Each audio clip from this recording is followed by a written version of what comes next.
When you write a story, what you're actually doing is writing half the story, and the other half of the story is provided by the recipient, you, or whoever else. Hey y'all, I'm Juliana, and this is Juliana Talks Films, a channel where I explore and examine films and filmmakers.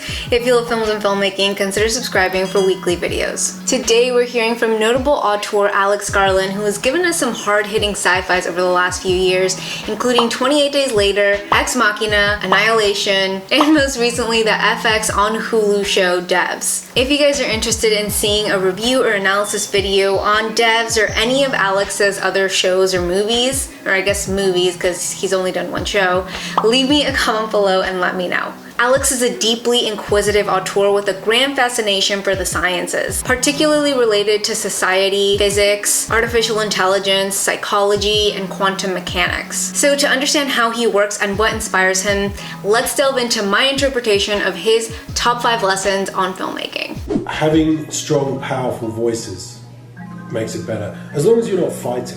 I mean, sure, of course. The basic thing is, at the outset, you've all got to be making the same movie. The trouble I've had on previous films have usually been, but at a certain point, key people are actually making different movies at the same time. That's a nightmare when that happens. If everybody's making the same movie, then you can have sort of trouble, and you can have disagreements, and you can have sort of strong discussions, or whatever the right phrasing is. But everybody is pulling ultimately for the same goal. And the key is, from my point of view at any rate, is to get agreement, but then to get very passionate, strong voices in each of the key roles. The DOP, the production designer, the actors, all of them possessing the thing, owning it. Not executing someone else's wishes, but executing their wishes to make the same movie. And that's basically the key. I think it varies this from actor to actor, so I'm wary about making a blanket statement. But in my experience, really good actors always vary takes. It's just what they do. Now there are going to be brilliant actors out there who don't, and I don't want to be sort of inadvertently being disrespectful to them. But just in my working life, that's what really good actors do. And they don't really worry about continuity. They're just looking, they're hunting around for what they can do and where they can put cadences and balances and imbalances and stuff like that. What you find is, you would imagine then, this does happen to a degree actually, that when you're cutting, you are bound to one take of one angle. You can't move away from that. I mean, that does happen, but it actually surprises me how much you can jump between takes, actually. Anyway, so yes, Alicia did do that, but from my point of view, categorically, Donald does that, and Oscar does that. I mean, if you and I went back to the edit, I could show you, typically in this film there were very few takes. There might be 3 or 4 takes per angle, and so I could show you those 4 takes, and in a way they'd each be different from the other. In terms of the solo aspect, yeah, you start writing on your own, you do. One of the first surprises I had with writing, actually, I've been doing it about 25 years, and one of the first surprises, this sounds like a stupid thing to say, but I realized you never get promoted. Like, there's no ladder you move up, because it always begins with a blank page. And that was sort of a shock, bizarrely. I thought something would happen, but it doesn't. So you start on your own, but it then stops and it becomes part of the collective for various reasons. One is that the script is effectively parceled out to different departments: production design and wardrobe and VFX and special effects and all that kind of stuff. And all of those people are bringing their interpretation to it. Also, what happens is actors get involved, and you are not the possessor of the character anymore when the actor becomes involved. It's actually their character. And what I've found with good actors, and this is true across the board, hence the collective, right, is that they make it better. They elevate it. They do things you just didn't think of. And the first movie I ever worked on, the first one I ever wrote, was a zombie movie, 28 Days Later. And there was an actor in it, Brendan Gleeson. And when he was doing the lines, I kept hearing things that I had not intended or thought of or known about, and I realized right from the get-go what a good actor can do, you know?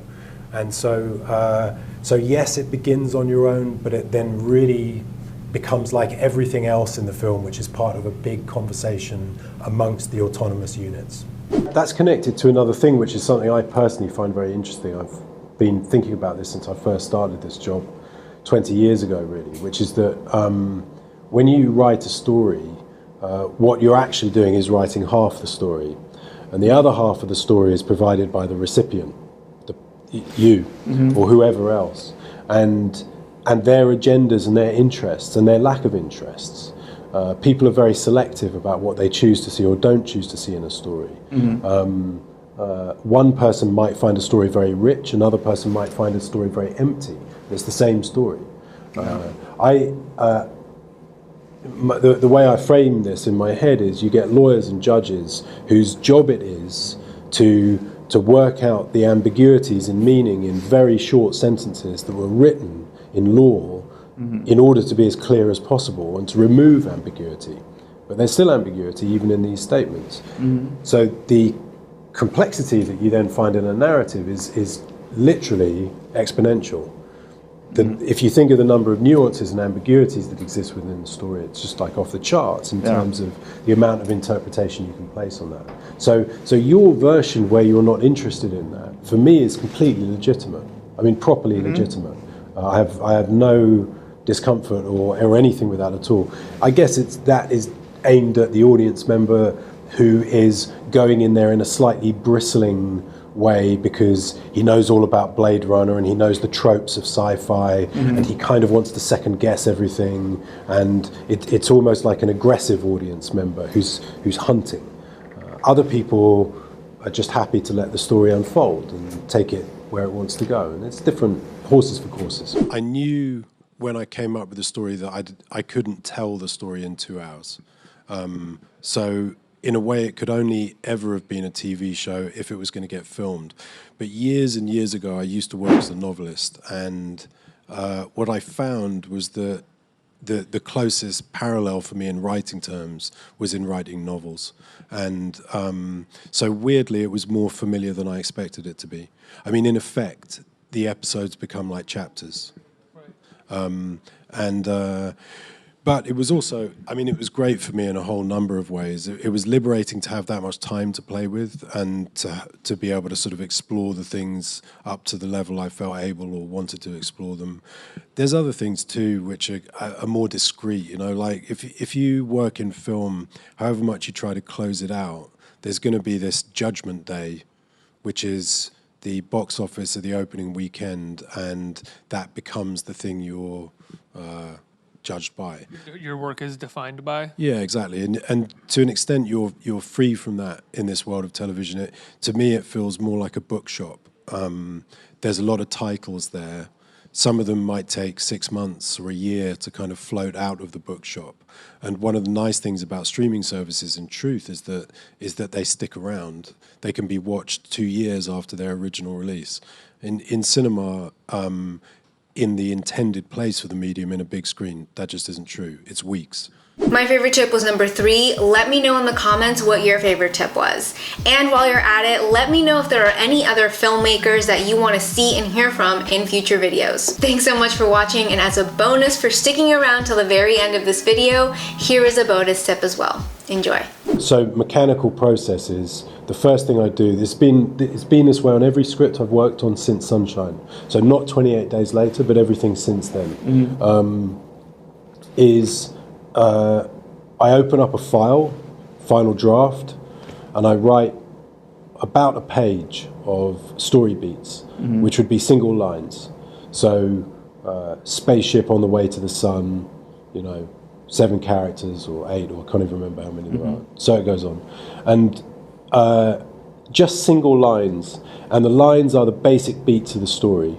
And when I've got to the end, I then I sort of take the cursor up to the top of the page. So I've got about a page of lines. I take the cursor back up to the top of the page, and I write the first scene. And as I reach story beats, I delete them.